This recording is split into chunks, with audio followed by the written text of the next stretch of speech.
Welcome back, everyone, to Southern Pigskin Preview presented by Crystal. I'm Sam Crenshaw, along with Coach Bill Curry. We're inside the Georgia Dome here in Atlanta, but right now we're going to head down the road to Birmingham, Alabama. It's time to look at the SEC, and we're going to start with the West.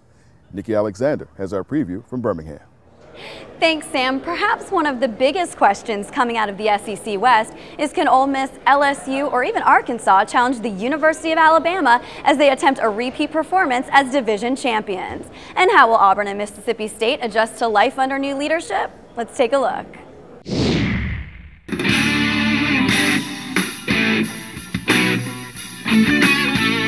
The 2008 season resulted in a division championship for Alabama, but this year the offensive line loses 3 starters and their prized quarterback, John Parker Wilson. Still, with 9 returning defensive starters, head coach Nick Saban is hopeful. The challenges for this team are going to be a little different than they were a year ago. You know, a year ago our team wanted to prove something, and they worked hard to try to do that. This year, the challenge is to be as good as you can be. Someone who is ready to play is Alabama's new starting quarterback, Greg McElroy. Having played 8 games for the Crimson Tide and completing 80% of his passes, it's clear that JPW's influence can be felt in his game. I think overall people are going to be surprised when we get in game situations. They're going to be surprised at the ability that Greg has and the way he plays the quarterback position.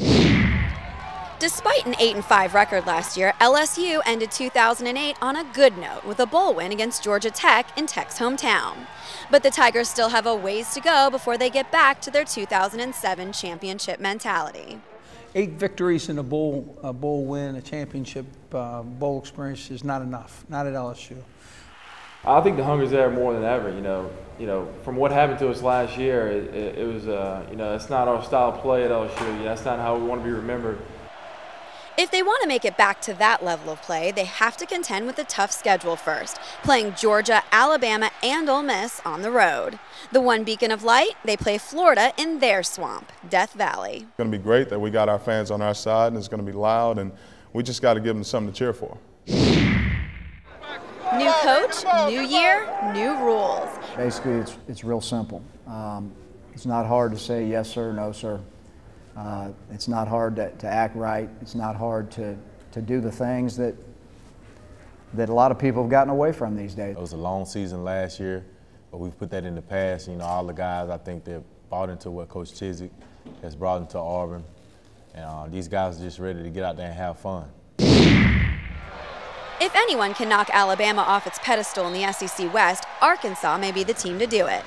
In his second year as head coach with the Razorbacks, Bobby Petrino plans on strengthening the team by bringing in some new blood in the form of starting quarterback Ryan Mallett. You know, he has the strongest arm in college football. You know, I see it day in and day out. He's got to watch out for my fingers. He's hurt a couple of them already. I'm excited about him because he's worked hard at that.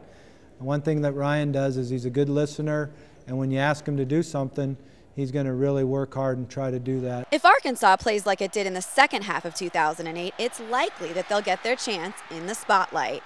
3 of their final 4 losses were by a combined 6 points. We've got to just be ready to compete and get in there and get in the fourth quarter in a position to win the game. One of the 3 schools in the SEC getting a new coach this season is Mississippi State. Along with knowledge, the Bulldog Nation is hoping new head coach Dan Mullen brings with him a little luck. He might be a first-year SEC coach, but from looking at him and from hearing him talk, you wouldn't even know that. And I know that he's going to make me the best player that I can be and even a better man. Basically, he knows what to expect and he knows how to come out of situations on top. On the offensive side, the Bulldogs plan to install a completely new line. And at quarterback, there's the possibility of freshman Tyler Russell challenging senior Tyson Lee for starting quarterback, a spot that Coach Mullen holds in high regard after seeing the leadership of Tim Tebow. The key to the quarterback position is not how you run, not how you throw. How you lead and how you win is the key to that quarterback position. Enter Ole Miss, the only team to beat the 2008 national champion Florida Gators last year. A couple factors will benefit the Rebels this season. The first being a home field advantage against traditionally tough opponents Alabama, Arkansas, Tennessee, and LSU.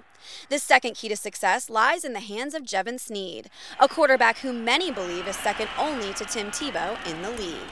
But as the 2009 season approaches, Coach Nutt reminds his players that they aren't finished proving themselves. We quickly remind them that this time last year, all the media experts, they picked you towards the bottom. You didn't listen to them then. This year, they're picking you towards the top. I don't want you to listen to them again.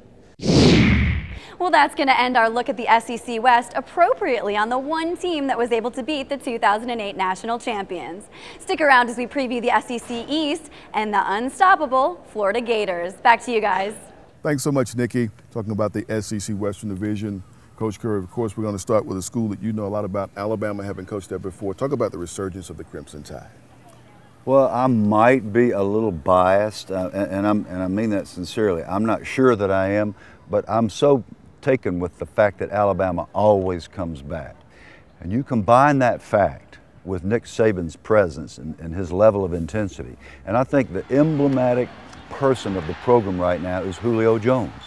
The guy was arguably the #1 recruit in the nation, and you would argue that Alabama ought to get him, but some of those guys have been getting away to Southern California and to other places through the years. Now they're going to Alabama, and he's just an emblem of the great, great talent at that school now, and I think Alabama's going to be a force to be reckoned with, not just now, but for a long, long time in that Western Division. In that division also, LSU, a year removed from a national championship season. Talk about the Tigers and what they will have this time. Well, the last time the Tigers played, it was right here. And you can ask Paul Johnson and my poor Georgia Tech Yellow Jackets, my alma mater, running into an angry bunch of LSU Tigers who had a month to prepare for that offense, and it was a whooping. And they can do that to anybody, anytime. There's so much talent at LSU, and it's another passionate area. I just don't think it's quite the equal of Alabama right now. When we return, we'll take a close look at the always grueling SEC Eastern Division. Southern Pigskin Preview presented by Crystal. We'll be right back.